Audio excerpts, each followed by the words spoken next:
সাহিত্যের এক অত্যন্ত খ্যাতনামা ব্যক্তিত্ব। জন্ম পশ্চিমবঙ্গের মুর্শিদাবাদ জেলায়। উনি ওনার জীবদ্দশায় ভূষিত হয়েছিলেন বিভিন্ন পুরস্কারে, যেমন সাহিত্য একাডেমি পুরস্কার, বঙ্কিম পুরস্কার, আনন্দ পুরস্কার প্রভৃতি। সৈয়দ মুস্তাফা সিরাজের কর্নেল চরিত্রটি অত্যন্ত খ্যাতনামা। তবে আজকের এই ছোট গল্প ভারতবর্ষ তৎকালীন সময়ে তেমন খ্যাতি পায়নি। তবে আজকের সামাজিক প্রেক্ষাপটে এবং পরিস্থিতি অনুযায়ী গল্পটি অত্যন্ত প্রাসঙ্গিক। শুরু হচ্ছে আমাদের আজকের নাটক একতাই শক্তি।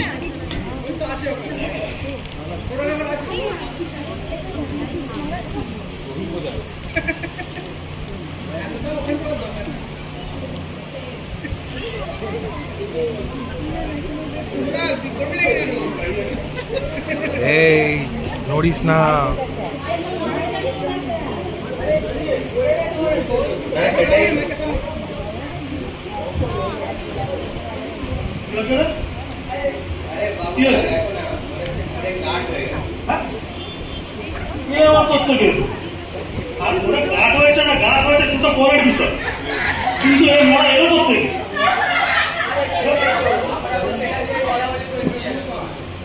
অদ্ভুত বিষয়।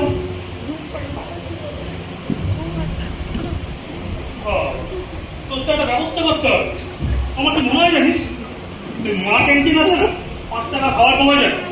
ওই সব খাবার ভেজে পেট এসে গেছে, মরে গেছে।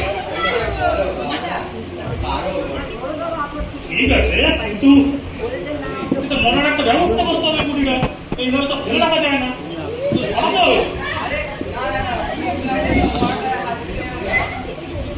তোর পুলিশ সারা প্যারাগ্রাম থেকে মুর্শিদাবাদ 1.5 ঘন্টা জ্যান্ত মানুষের জন্য পুলিশ আসে না, আর মরা মানুষের জন্য নাকি পুলিশ আসবে।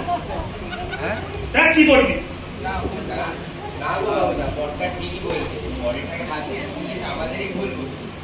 বলছিস পুলিশে ফোন কর, দেখ পুলিশ কি বলে।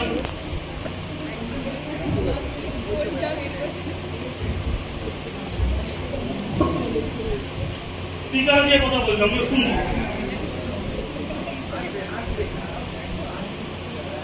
লাগলো? হ্যালো, ইন্সপেক্টর আনন্দ দিয়ে কথা বলছেন? একটু তাড়াতাড়ি আমাদের পাড়ায় একটু আসতে পারবেন? আরে এখানে আমাদের একটা পাড়ার দিকে একটা বুড়ি মরে পড়ে আছে।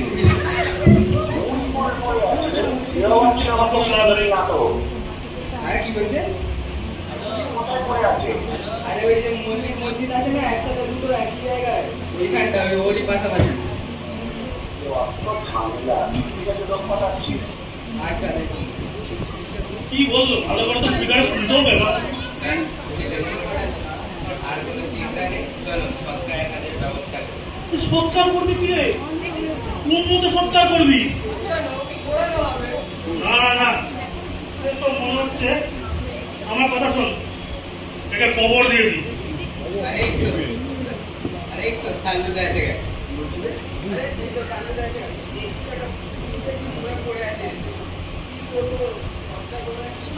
আরে ভাই, তোদের তো বললাম কবর দেবো, আবার কথা কিসের এত?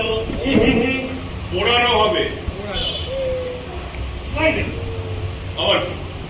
দেখ, আমি যখন বলেছি কবর দেওয়া হবে, তখন কবরই দেওয়া হবে। বাবু, কানে কি একবারে কথা যায় না?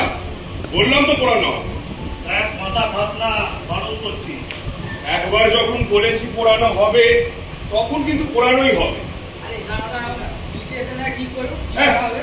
রাগ কর পুলিশ, এ বডি পোড়ানোই হবে। সল্লু, এ বডিকে কবর দেওয়া হবে। বাবু, তুই কিন্তু আমার ক্ষমতা জানিস না। ক্ষমতা এই কে আছিস রে? এক্ষুনি কেরোসিন নিয়ে আয় তো, এক্ষুনি বুড়িকে এখানে চালিয়ে মার। এখানে জানিয়ে দিই। হ্যাঁ, আবার কি? হ্যাঁ, আরে বুড়িকে না এই মাটিতে আমি পুঁতে দিয়ে যাবো। বাবু, দেখ, দিমাগ গরম করিস না কিন্তু, তোকেও চিন্তা চালিয়ে দেবো। তোকে পুঁতে দেবো। আরে দাঁড়াও, দাঁড়াও, বুঝে আমাদের ঠান্ডা হচ্ছে না। ঠিক আছে, বলছিস যখন, তবে একটা কিছু তো ব্যবস্থা করতে হবে। এবার বাড়ি করে তাহলে বন্ধ করো।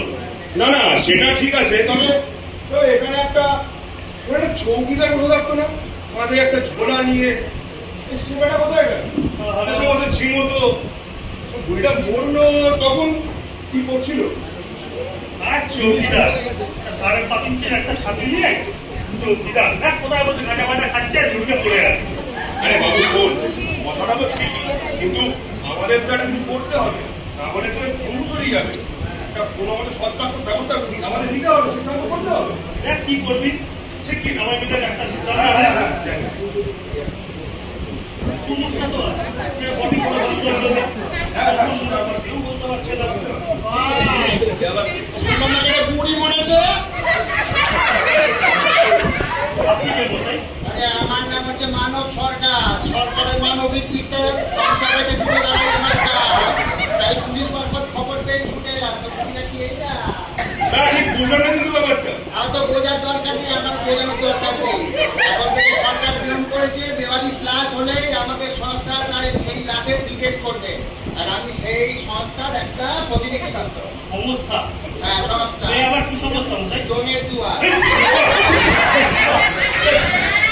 জল দেখছি নিজেই দুয়ারে পৌঁছে গেল একেবারে। কি হলো? দুয়ারে অনেক কিছুই পৌঁছেছে তলে তলে, আপনারা খবর পান না। ঠিক আছে? আর অত অত ঝামেলিতে আমি যাবো নি, আপনাদের বোঝাবো নি। এই চলুন তো, সরুন, সরুন, সরুন, আমার কাজ করতে দিন।